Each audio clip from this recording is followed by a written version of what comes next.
कहते हैं कि आजकल के मॉडर्न दौर में अगर एक शख्स कमरे में बिल्कुल तन्हा बैठा है तो वो असल में तन्हा नहीं है, बल्कि उसके साथ एक ऐसी ताकत भी उसी कमरे में मौजूद है जो उसके खाने पीने और सोने के साथ साथ हर हरकत पर नजर रख रही है। ना सिर्फ वो उसकी हरकतों पर नजर रख रही है बल्कि वो ताकत उस शख्स से कई काम भी करवाती है। मजे की बात यह है कि इस इनविजिबल पावर को वो शख्स खुद अपने साथ लाया है और वो कोई और नहीं बल्कि उसका अपना स्मार्टफोन है। शायद ही कोई आदमी ऐसा होगा जो सोशल मीडिया से दूर होगा। चाहे कोई सा भी स्मार्टफोन यूजर हो, उसके फोन में ट्विटर, फेसबुक, इंस्टाग्राम और यूट्यूब जरूर मौजूद होगा। ये सोशल मीडिया अब इतना ज्यादा पावरफुल हो चुका है कि ये एप्लीकेशंस बनाई तो स्मार्टफोन के लिए गई थी, लेकिन अब स्मार्टफोन्स ही सोशल मीडिया के लिए बनाए जाते हैं। जैसे जैसे दिन गुजरते जा रहे हैं, सोशल मीडिया की पावर मजीद बढ़ती जा रही है। हत्ता कि world super power United states का प्रेसिडेंट भी अब ट्विटर के जरिए ही लोगों से इंटरेक्ट करता है। हम में से अक्सर लोग यही समझते आ रहे हैं कि सोशल मीडिया एक फ्री टूल है जिसके जरिए इंफॉर्मेशन और एंटरटेनमेंट हासिल की जा सकती है, लेकिन असल बात जानकर यकीनन आपके रोंगटे खड़े हो जाएंगे।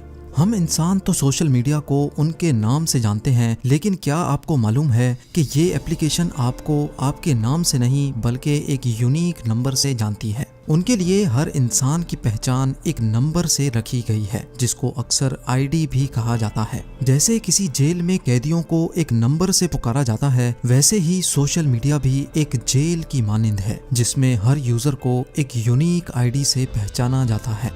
और हैरत अंगेज तौर पे एक इंसान अपने आप को खुद इतना नहीं जानता जितना सोशल मीडिया ऐप उसको जानती है। इन एप्लीकेशंस को इस्तेमाल करना बिल्कुल मुफ्त क्यों रखा गया है? हर यूजर का डाटा कैसे इस्तेमाल किया जा रहा है और उस डाटा के जरिए कैसे मल्टी बिलियन डॉलर्स बनाए जा रहे हैं? कैसे सोशल मीडिया के पीछे मौजूद रोबोट्स इंसान के इमोशंस को इस्तेमाल कर रहे हैं और कैसे अब ये चीज इतनी ज्यादा आउट ऑफ कंट्रोल हो गई है कि इनको बनाने वाले इंजीनियर्स भी अब इसको रोक नहीं सकते। ये सब और इससे भी ज्यादा आप जान सकेंगे आज की इस वीडियो में। नंबर 1, सबसे पहले हम ये जानते हैं कि सोशल मीडिया एप्लीकेशंस इतनी एडिक्टिव कैसे बनाई जाती हैं। इन कंपनीज की बैकबोन ऐसे लोग होते हैं जो लोगों की अटेंशन अपनी तरफ डाइवर्ट करने के माहिर होते हैं और इनको अटेंशन इंजीनियर्स भी कहा जाता है। ये वही अटेंशन इंजीनियर्स होते हैं जो कैसीनोज में मुख्तलिफ गेम्स डिजाइन करते हैं। ये इंजीनियर्स इंसानी दिमाग से खेलकर एक ऐसा डिजाइन तैयार करते हैं जिसको एक बार इस्तेमाल करते ही इंसान को उसकी आदत या एडिक्शन होने लगती है। यानी इनका टारगेट होता है कि कुछ भी करना है लेकिन विजिटर को एप्लीकेशन बंद नहीं करने देनी। इंसानी फितरत है कि जब भी कोई हमारी तारीफ करता है तो हमें बहुत अच्छा लगता है। इंसान की इसी फितरत का फायदा उठाकर सोशल मीडिया पर लाइक, हार्ट या थम्स अप का ऑप्शन दिया गया है। जब भी हम अपनी पिक्चर किसी सोशल मीडिया प्लेटफॉर्म पर अपलोड करते हैं तो अपनी तारीफ देखने के लिए या फिर अपनी फोटो पर लोगों का रिएक्शन देखने के लिए हम बार बार फोन को उठाकर देखते हैं। अगर नहीं देखते तो हमें ये मैसेज करके बार बार उकसाया जाता है कि किसी ने आपकी फोटो को लाइक किया है। यानी जब हम अपने फोन से थोड़ा दूर होना चाहते हैं तो हमें एक खास प्लान के तहत वापस उसको उठाने पर उकसाया जाता है। लेकिन क्या आपने कभी ये बात नोटिस की है कि क्योंकि इंसान को अपनी बुराई सुनना बिल्कुल भी पसंद नहीं है, इसी वजह से आपको कई सोशल मीडिया प्लेटफॉर्म पर डिसलाइक या फिर हेट करने का ऑप्शन ही नहीं मिलेगा। जब हम सोशल मीडिया प्लेटफॉर्म्स इस्तेमाल कर रहे होते हैं तो हमें इस बात का जर्रा बराबर भी इल्म नहीं होता कि हमें एक प्लान के तहत प्रोग्राम किया जा रहा है। हमारे ना चाहते हुए भी हमें हमारे इंटरेस्ट की वीडियोस, फोटोज और इवेंट्स दिखाए जाते हैं। ये पूरी कोशिश की जाती है कि हम बस स्क्रॉल करते जाएं और वीडियोस देखते जाएं। इसके साथ साथ इंसान की नेचर ये भी है कि वो हमेशा खुद को दूसरे से कंपेयर करता है और खुद को ज्यादा अच्छा बनाने की कोशिश भी करता है। इसी वजह से खुद को मजीद स्टाइलिश दिखाने के लिए सोशल मीडिया पर फोटो फिल्टर्स इंट्रोड्यूस करवाए गए। यानी रियल वर्ल्ड में चाहे कोई कैसा भी हो, सोशल मीडिया पर बेइंतहा खुश दिखना चाहिए। जब हमारे फ्रेंड्स हमारी लाइफ का सिर्फ वही हिस्सा देखते हैं जिसको हमने फिल्टर्स लगा लगा कर अट्रैक्टिव बनाया होता है, तो वो लोग भी अपनी तारीफ सुनने के लिए हमसे भी ज्यादा अट्रैक्टिव फोटो लगाने की कोशिश करते हैं।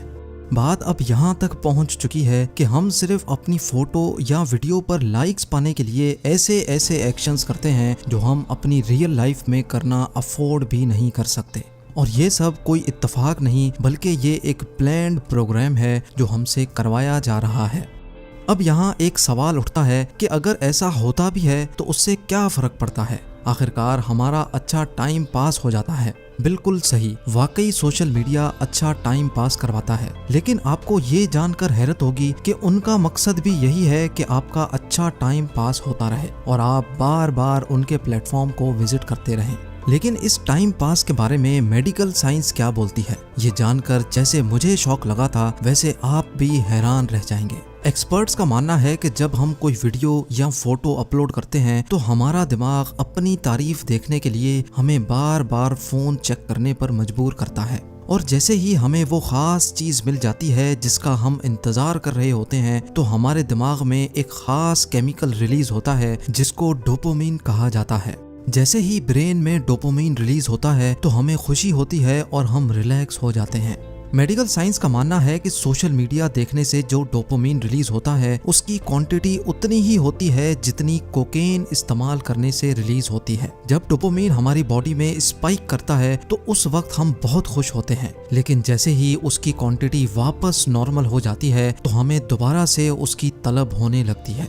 लेकिन दोबारा डोपामिन मिलने का ट्रिगर हमारे पास नहीं है, बल्कि ये ट्रिगर सोशल मीडिया के पीछे बैठे रोबोट्स के पास होता है। ये रोबोट डिसाइड करता है कि हमारी फोटो कब तक लोगों की फीड पर दिखानी है।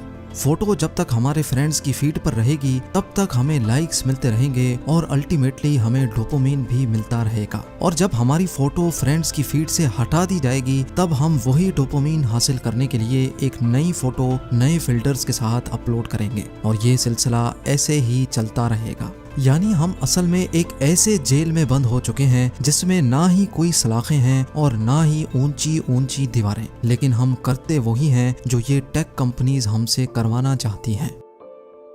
नंबर 2, लेकिन ये टेक कंपनीज ऐसा करती क्यों हैं? आखिर इनका ये सब करने का मकसद क्या होता है और सोशल मीडिया इस्तेमाल करने की ये सारी सर्विसेज फ्री क्यों होती हैं? सबसे पहले तो आप ये समझ लें कि अगर आप कोई ऐसी प्रोडक्ट खरीद रहे हैं जिसकी कोई कीमत ही नहीं है तो जान लें कि उधर आप खुद एक प्रोडक्ट हैं, यानी आपको ही बेचा जा रहा है। जी हाँ, फर्ज कर लें कि एक ग्रोसरी स्टोर के बाहर लिखा है गेट फ्री चॉकलेट। जब आप फ्री चॉकलेट लेने स्टोर में एंटर होते हैं तो उससे उनको 2 किस्म के फायदे होते हैं। एक तो ये कि जब दूसरे लोग देखेंगे कि स्टोर में रश लगा हुआ है तो इंसानी फितरत है कि उनका भी वहां जाने को दिल करता है। जितने ज्यादा लोग स्टोर में एंटर होते हैं उतनी ही ज्यादा स्टोर की सेल बढ़ने का चांस भी होता है। और दूसरा फायदा उनको ये होता है कि जब आप अपना फ्री चॉकलेट मांगेंगे तो आपको या तो कोई फॉर्म फिल करना होगा या फिर कम से कम भी वो आपसे आपका सेल फोन नंबर मांगेंगे, यानी वो सिर्फ एक चॉकलेट के बदले आपसे आपका डाटा ले लेते हैं।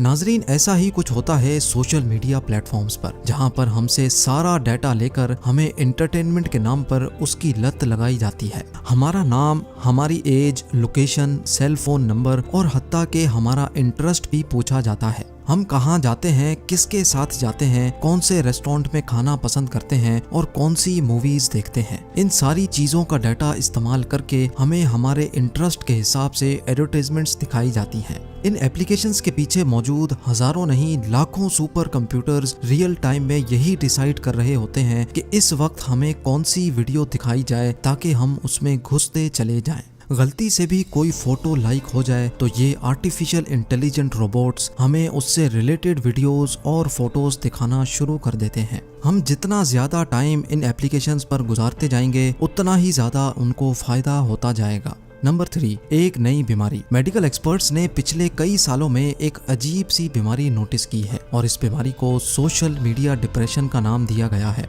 अमेरिका में लाखों नौजवान लड़के और लड़कियां इस बीमारी में पाए गए हैं। डॉक्टर्स का मानना है कि जब हम दूसरों की लाइफ का फेक पार्ट सोशल मीडिया पर देखते हैं तो हम खुद को उनसे कंपेयर करते हैं। हम खुद को एक ऐसे इंसान से कंपेयर करने लगते हैं जो अपनी लाइफ का सिर्फ 1% हिस्सा दिखाता है और बाकी 99% हिस्से छुपा रहा होता है। नौजवान अपनी फीड देखते जाते हैं और लोगों की जिंदगी के फेक पार्ट से अपनी लाइफ को कंपेयर करते जाते हैं।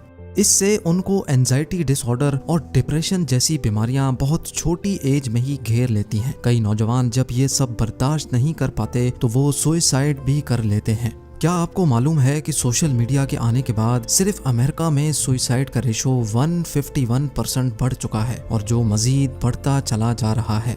जिन इंजीनियर्स ने सोशल मीडिया के प्लेटफॉर्म्स पर दिन रात मेहनत करके ये रोबोट्स तैयार किए थे, उनका कहना है कि हमें खुद इस बात का इल्म नहीं था कि एक दिन ये चीज इतनी भयानक शक्ल इख्तियार कर लेगी। अब ये मामला इतना आउट ऑफ कंट्रोल हो चुका है, इतनी ज्यादा नेगेटिविटी फैल चुकी है कि इसको अब अंडू करना पॉसिबल नहीं है।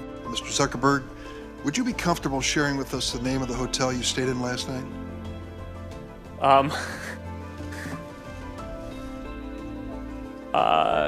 No. If you've messaged anybody this week, would you share with us the names of the people you've messaged? Senator, no, I would probably not choose to do that publicly here. उम्मीद करता हूँ कि Mannu voice recording channel से आप लोगों को थोड़ा ही सही पर कुछ तो सीखने के लिए मिली होगी। आप लोगों के प्यार भरे कमेंट के लिए दिल से बहुत बहुत शुक्रिया। फिर मिलेंगे एक नए वीडियो में।